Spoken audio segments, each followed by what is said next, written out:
வணக்கம். ஆன்மீக செய்திகள்.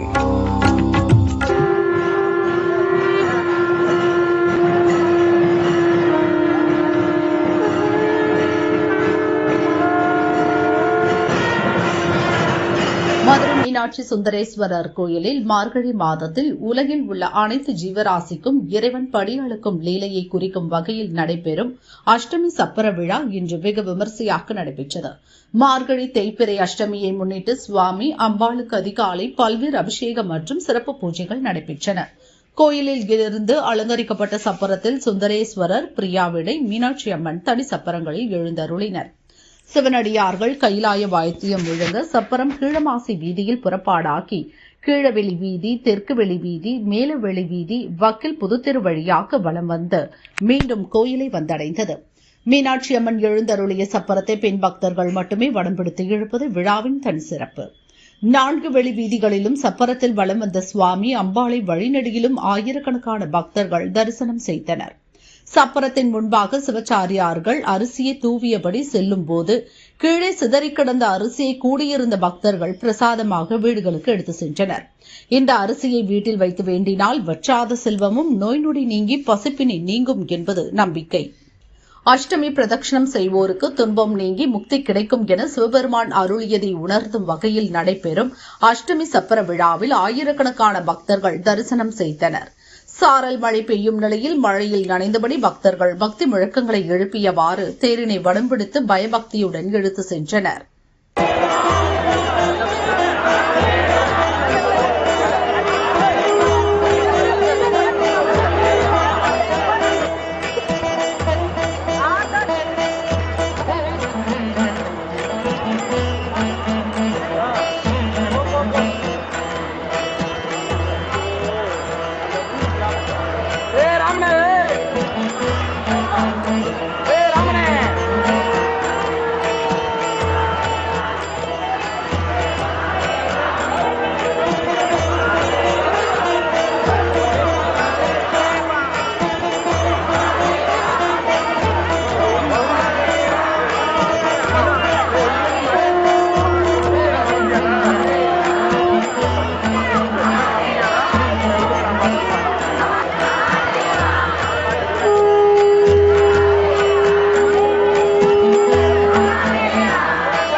அஷ்டமி சப்பரம்ன்றதே வந்து சிவன் உலகத்துக்கு படியளக்க எல்லா ஜீவராசிகளுக்கும் படியளக்கிற ஒரு தினம் தான் இன்றைய தினம்.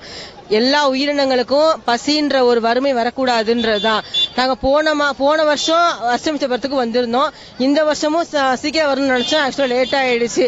ஆனாலும் நல்லபடியா சிவனையும் அம்பாளையும் நாங்க பாத்துட்டோம். அவங்க கொடுத்த இன்னைக்கு அந்த பிச்சாண்டவர் கையால நாங்க வந்து மடியேந்தி நாங்களும் இன்னைக்கு அரிசி அன்னதானம் வாங்கிட்டோம். இதை வந்து நம்ம அரிசி பானை இருக்கு பாத்தீங்களா, அதுல போட்டு வச்சிட்டோம்னா ஆண்டு முழுவதும் நம்மளுக்கு சாப்பாடுக்கு எந்த ஒரு குறைவுமே இருக்காதுன்றதான் ஒரு பெரிய ஐதீகம்.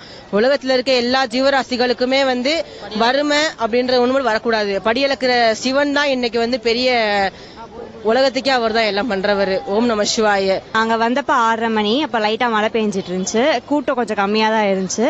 கரெக்டா 7-7:30 மணிக்குள்ள சாமி பார்த்துட்டோம். நல்லா தரிசனம் கிடைச்சிருச்சு, கூட்டம் இல்லாம. நல்லா சந்தோஷமா இருக்கு. அது படி அளக்கிற திருவிழா அப்படின்ற மாதிரி சொல்லுவாங்க. எல்லா உயிர்களுக்கும் படி அளக்கிற மாதிரி திருவிழா. ஸோ அங்க அரிசி நம்ம எடுத்துட்டு போய் நம்ம வீட்டுல வச்சோம் அப்படின்னா நமக்கு வந்து எல்லா செல்வமும் பெருகி வரும் அப்படின்றது நம்பிக்கை. இன்னைக்கு காலையில வந்து அஷ்டமி சப்பர திருவிழா. இன்னைக்கு காலையில எல்லாரும் 5 மணிக்கு எல்லாரும் திருவிழாக்கு வந்துட்டாங்க. இங்க வந்து அஷ்டமி சப்பரம் பார்த்தா வந்து படியளக்கும் திருவிழா. அரிசி வந்து எல்லாருமே வந்து கொடுப்பாங்க. கீழே இருக்கிற அரிசி வந்து போட்டா அன்னத்துக்கு வந்து பெருகும், செல்வம் கூடும். இந்த எறும்பு கூட வந்து அந்த அரிசி கொடுக்கற எல்லாம் படி அளக்கிறது. சிவகங்கை மாவட்டம் திருகோஷ்டியூர் வைரவன்பட்டி ஸ்ரீ பாகன் பிரியாள் அம்பாள் சமேத ஸ்ரீ திரு மெய்ஞானபுரீஸ்வரர் கோயிலில் ஸ்ரீ மூலபால கால பைரவருக்கு தேய்பிறை அஷ்டமி பெருவிழா வெகு விமரிசையாக நடைபெற்றது.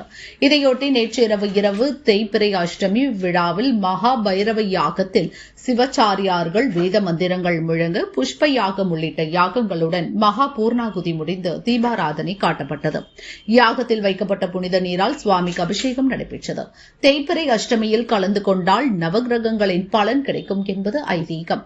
தமிழகத்தின் பல்வேறு மாவட்டங்களில் இருந்து திரளான பக்தர்கள் பூசணியிலும் தேங்காய் மற்றும் அகல் விளக்கிலும் விளக்கேற்றி பைரவரை வழிபட்டனர்.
மலேசியாவில் உள்ள மலேக்கா ஐயப்ப சேவா சங்கம் புகழ்பெற்றது. இதன் ஐயப்ப பக்தர்களில் பெரும்பாலானோர் தமிழர்கள். ஆண்டுதோறும் கார்த்திகை முதல் நாளில் சபரிமலைக்கு விரதம் துவங்குவர். மகர ஜோதி தரிசனம் காண தங்களின் உறவினர்களின் ஊரான தேனி மாவட்டம் சின்னமனூர் வருவர். இங்கு வந்து இருமுடி கட்டி பாத யாத்திரையாக ஐயப்பன் கோயில் செல்வது வழக்கம். இந்த ஆண்டு மலேக்கா ஐயப்பன் சேவா சங்க ஐயப்ப பக்தர்கள் 18 பேர் 10ஆம் ஆண்டு சபரிமலை ஆன்மீக பாத யாத்திரை செல்ல சின்னமனூர் வந்தனர். அவர்களை குருசாமி லோகேந்திர ராஜன் வரவேற்றார். தொடர்ந்து சிறப்பு பூஜைகள் மற்றும் ஐயப்ப பக்தி பாடல்களை பாடி பஜனை நடைபெற்றது. சபரிமலைக்கு கொண்டு செல்லும் நெய் தேங்காயில் நெய் ஊற்றி பச்சரிசி வெற்றிலை பாக்கு உள்ளிட்ட பூஜை பொருட்களுடன் இருமுடி கட்டி சபரிமலை புனித பாத யாத்திரையை தொடங்கினர். ஜோதி தரிசனம் முடிந்து மீண்டும் மலேசியா நாட்டிற்கு சின்னமனூரில் இருந்து திரும்பி செல்வர்.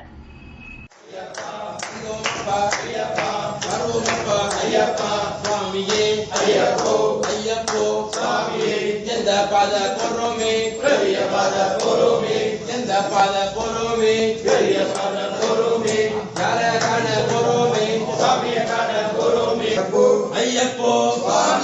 பள்ளி கட்டு சபரிமலைக்கு பள்ளி கட்டு இருமுடி கட்டு சபரிமலைக்கு யாரை காண சுவாமியை கண்டால் எப்போ கெட்டோம் எங்கே கெட்டோம் சுவாமியப்பா ஐயப்பா சரணமப்பா ஐயப்பா சுவாமியப்பா சுவாமியே சுவாமியே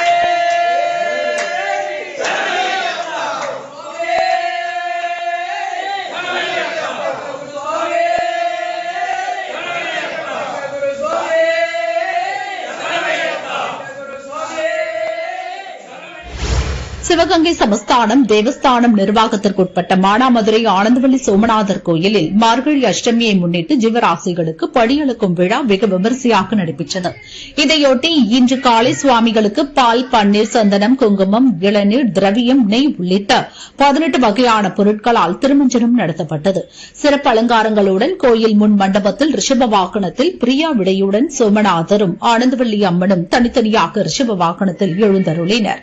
தொடர்ந்து அபிஷேக ஆராதனைகள் நடைபெற்ற பிறகு கோயிலுக்கு முன்பாக மலர்களால் அலங்கரித்து வைக்கப்பட்டிருந்த தனித்தனி சப்பரங்களுக்கு சுவாமிகள் எழுந்தருளினர்.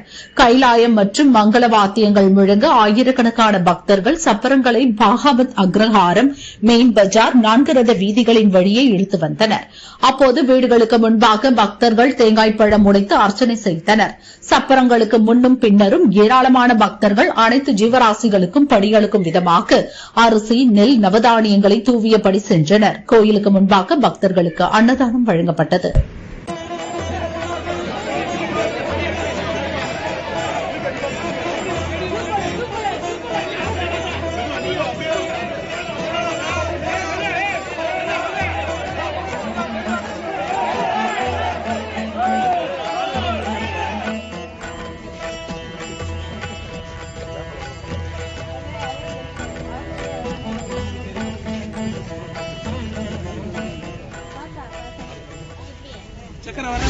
திருமண தடை நீக்கும் சுயம்வர கலா பார்வதி, கந்தர்வராஜர் யாகங்கள் மற்றும் ஆண்டாள் திருக்கல்யாணம் மதுரையில் நடந்தது.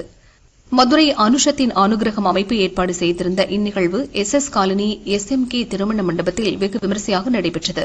இதில் திருமணம் தள்ளிப்போவோருக்கு சீக்கிரமே நல்ல வரன் அமைய வேண்டி விசேஷ யாகங்கள் நடத்தப்பட்டன.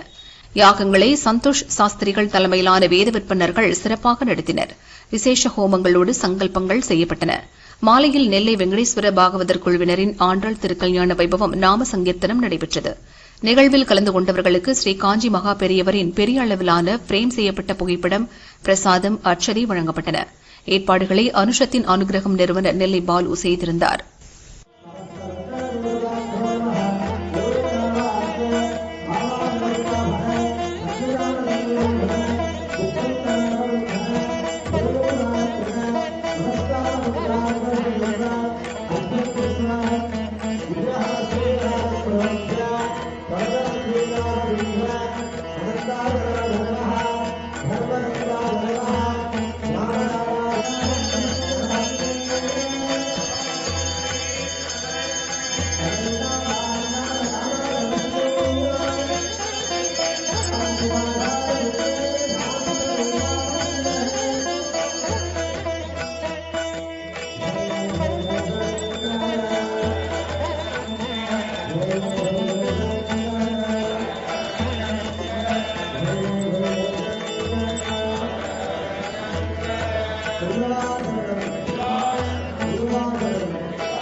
Thank you.